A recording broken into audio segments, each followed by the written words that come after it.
Not very awake. Hey, good morning. We up yet? We're live. Hey, good morning. This is the 5 a.m. Mester Scrum Show at 7:39. Yeah, I did not get up as fast. I had to print out some stuff for the kids.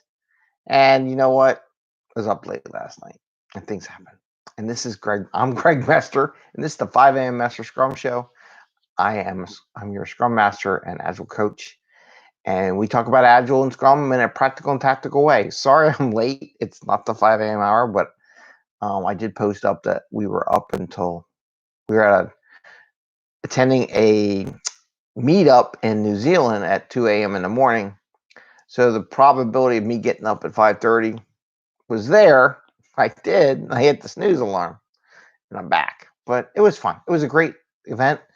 It's amazing, and maybe I'll text out about it. I did put some comments up about that yesterday. How there are some good things with the pandemic, not people dying and people getting sick and things like that, and people out of work. That's bad.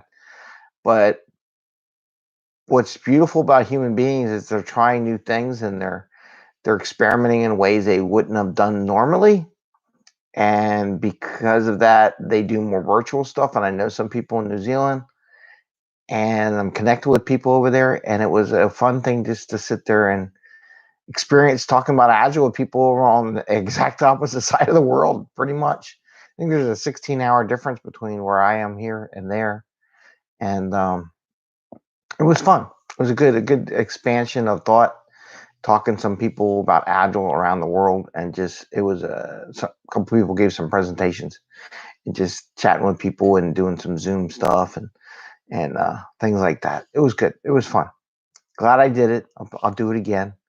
Hopefully, I'll do it in some other places around the world too, as they do more virtual local community events and things like that. And it was fun. So, two topics today. We do two topics. We keep it under 15 minutes. One, I'm going to talk about what do you do when your Scrum team wants to skip daily Scrum, right? And sometimes it's not just the Scrum team. Sometimes the managers come in. And I've been there where managers are like, well, do we need to do daily Scrum every day? Let's save some time. So we'll talk about what do you do, how do you handle that, because it does happen. Some people out there are like, what do you mean, no daily Scrum? How can they not do it? Trust me, there are people out there that say it, and there's reasons behind it. There's legit reasons. And then the other thing, documentation taken too far. I put this little checkbox up there, this little blank check and a little check. Spent 5 to 10. It was a lunchtime call the other day. Spent like 10 minutes talking about whether or not to check a box off. And I was so pissed. Such a waste of time. And that's over documentation. So we'll talk about over documentation a little bit. As we know that you're not supposed to do over documentation. Anyway, so what do you do? Why? First off, someone would come to me as Scrum Masters or in the past and say, hey, can we skip? Do we have to do daily Scrum every day? And I ask a lot of questions. So why do you want to, not do daily Scrum every day? We got a lot of work to do. Okay. I was like, okay, so you got a lot of work to do. Are you getting stuff done? Right. And let's look at the heart of the daily Scrum. What did you get done yesterday? What do you plan to get done today? And any blockers? How long is your daily Scrum? Is it 15 minutes? Is it brief? Is it effective?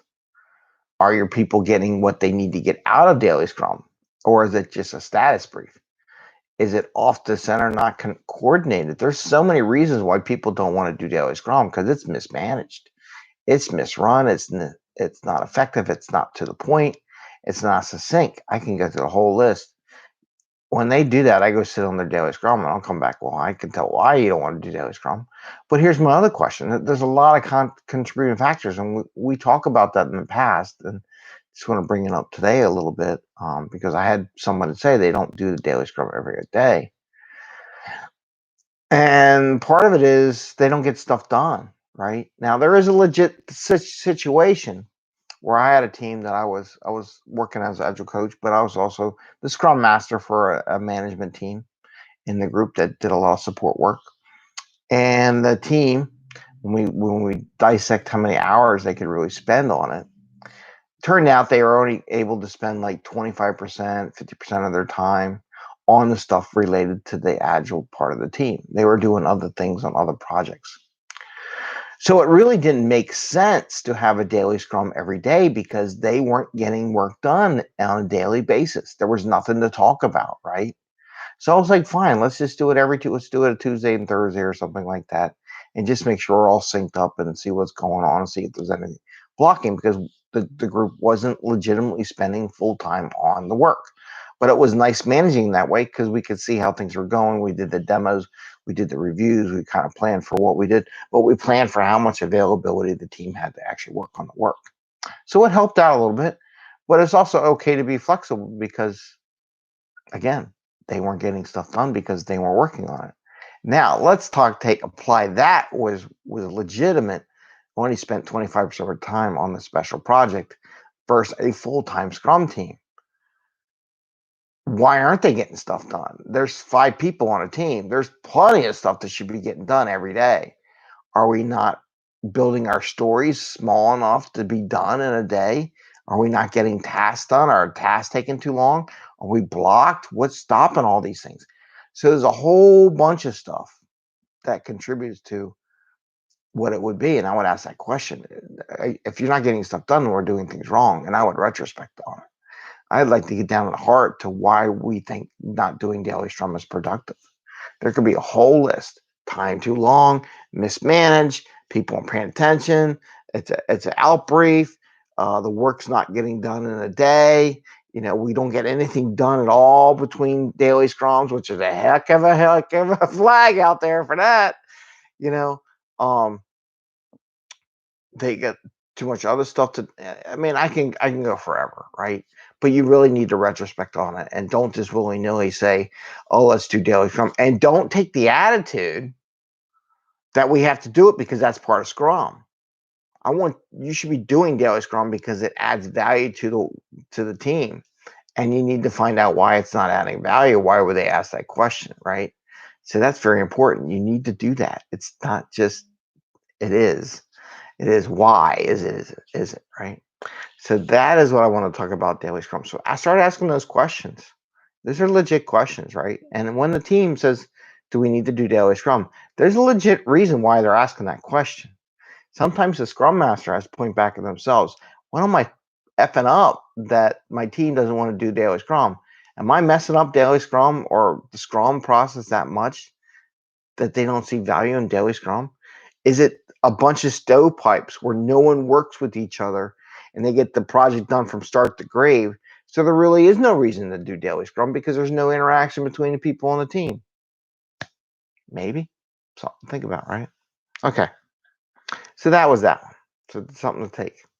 The other one is documentation over documentation. You know, we we go working software over documentation. So documentation is minimized, right?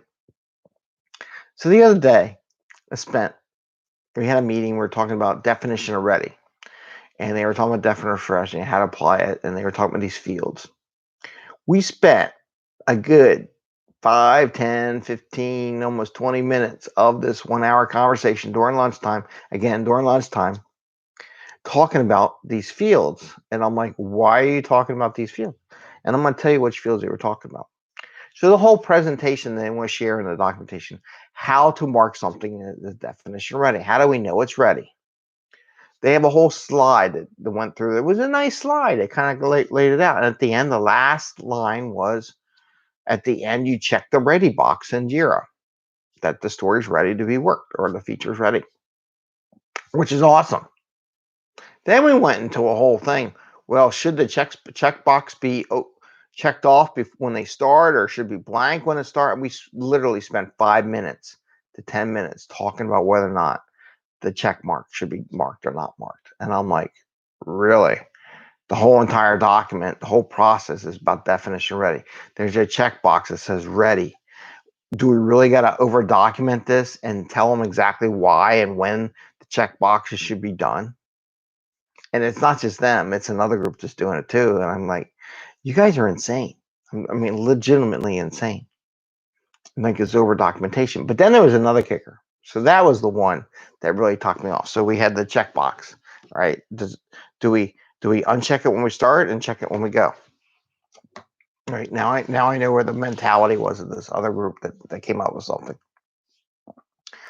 But the other part we talked about was there's we put a list of required fields when they start these up in the systems. What data do you need? And one of the fields was the title, and the title's required. I'm like, we don't need to document the title is required. And they're like, yes, we do. It's a required field. We need to document. I'm like, no, the system won't let you save an issue if you don't put a title, but we need to document it. I'm like, you can't save the darn thing if you don't put a title in. Sooner or later, they're going to figure it out. I'm like, we don't need to write documentation to tell people to put a title in the issue in the system, because the system won't let you save anything without a title. So, and they're arguing with me. I'm like, no, you don't get it. You can't do anything. There's no reason to document it. The system, the working software does it. We don't need the. It's like going on Facebook. Maybe we should document why you have a little camera icon on Facebook so everybody knows what to use the camera icon for. Do you think really we need to document the camera icon? Well, yeah, there might be someone on Mars. Well, first off, I'm going to say if the people are from Mars and they got here, they probably know what the heck to do with a camera icon, right? I'm just saying. But this is the over documentation. Documenting every little bit of stuff that we don't trust someone's mind to figure out how to do. We got to walk them through every little process. We got to document the heck out of how to do it from step 1 to step million. And we can't let them figure it out. I mean, they're going to figure out. They're going to hit the save button on the issue, and it's not going to save. They're going to learn in that second that we had to sprint and put all this documentation and debate time on should we put listed as a required field. It's automatic. And I'm like, you don't need to do that. And I just look at some people and I go, and you're studying Agile, but yet you miss one of the main values in the Agile manifesto of working software over documentation, right? It's like, oh, God, gets me. Anyway, I'm going to leave you with that. Just in my world, what I deal with outside, and that's the enterprise level, right? Because you get the team's fine, and the team doesn't care about this stuff. It's the enterprise people, they got to talk and they got to do it. So that's the enterprise world. Maybe you don't want to be an enterprise coach. Sometimes you get the worst conversations. They're good conversations too. I'm not going to knock it. There's some good points and there's some bad points. But they all take you down. But it's just fun. I wanted to share that with you. Remember, over documentation, had we define when to check the box off and when not to check the box off. It's like it either is there or it's not there. That's what the check is. Yes or no, 0 or 1. Anyway, it's Wednesday. Have a great day. It's the middle of the week. Some people, they're all done. And the people in New Zealand, thanks for letting me attend your event last night or this morning at 2 o'clock in the morning. It was fun. And you all have a great day. Have fun. Thumbs up. Ring the little bell. Get noticed when we go post stuff up. And Eddie's at 3.4 million views on that little video, by the way. It went up another million views within 4 days. It's crazy. Anyway, take care. Have a great day. Bye. Happy scrumming. See ya. Bye.